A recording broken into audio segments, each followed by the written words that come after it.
So God bless America for having the guts and the wisdom to help. And I implore you now to follow the logic of what you are all doing and give the Ukrainians the tools to finish the job. Give them the deep fire artillery systems, give them the tanks, give them the planes, because they have a plan. They know what they need to do, and my God, they've shown they have the skill and the bravery to do it. Give them the wherewithal to take back that land bridge and the rest of their country, because the faster they win, the greater the savings in treasure and in lives. And the faster the world economy will bounce back to health. Today on Inside Putin's Mind, we'll be asking the question, is Putin a psychopath? But a psychopath doesn't have to have hallucinations. A psychopath can just be a person who has no conscience, no empathy, who kills people, etc. Yes. And that it looks like no, from the outside, the guy is evil. Bill, if it goes quack, it's a duck. Vladimir Putin is a psychopath. I've no doubt about it whatsoever. He is pitiless. He shows no remorse. He lies so smoothly. He lies because there is no sense of morality in this man. Що повинно робити НАТО? Унеможливлювати застосування Росією ядерної зброї. Але, що важливо, я ще раз звертаюсь до міжнародної спільноти. Як це було до 24-го?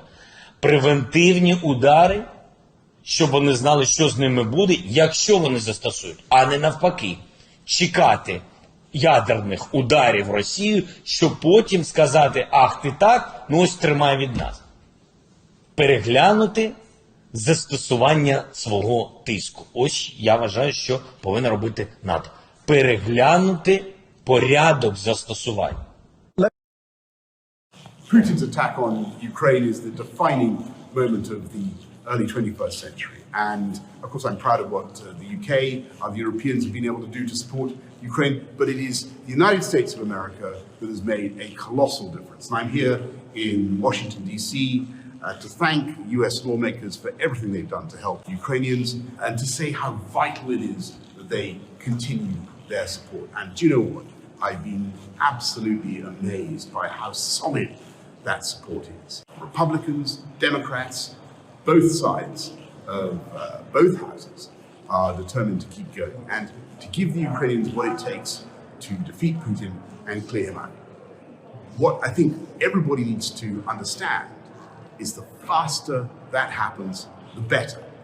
The better for Ukraine, the better for the world, and of course, the better for America as well. And the point that I've been trying to make is that that is the way we can save the American people taxpayer dollars. Get this thing done fast, give the Ukrainians what they need, and the sooner this thing will be over, for the good of the whole world. We are now at war in Europe. We need to move to a war footing. We are involved in that. We've mobilized our procurement processes. We're gifting equipment. We need to face Russia directly and rather than leaving Ukraine to do all the work. Genau. Die Waffenlieferungen an die Ukraine, ja, das ist wunderbar, aber wie schaut das aus mit dem Personal? Wer besetzt alle diese Panzer? Ja? Kann die Ukraine da das Personal stellen oder wird es doch so sein, dass NATO-Soldaten dann das praktisch bedienen müssen?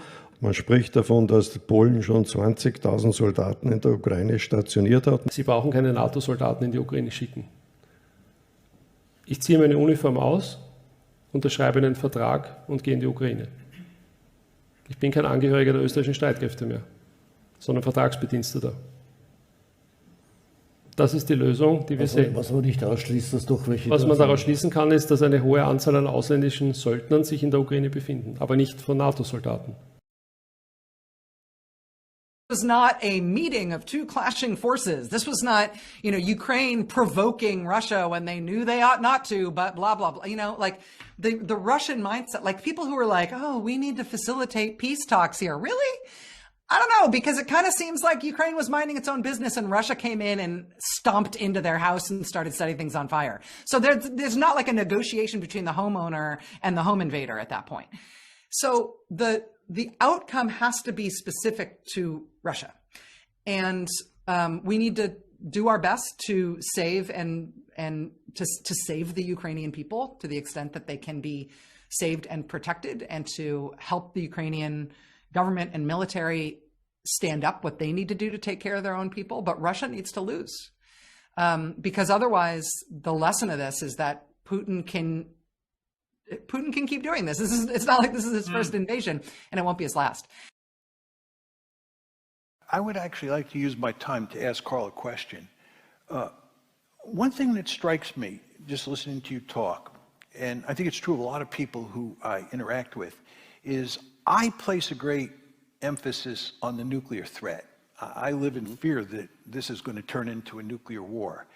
And my argument is that, as I said in my formal presentation, that the more successful we are, we meaning the West and the Ukrainians, the more likely it is that the Russians will use nuclear weapons. I'm surprised that you don't see that threat, that you don't worry about that. I mean, you talk about supporting the Ukrainians and whipping the Russians, right? And in a conventional world, you can think in an all-conventional world, you can think in those terms. But why aren't you scared, like I am, that this could spin out of control and we could all get vaporized?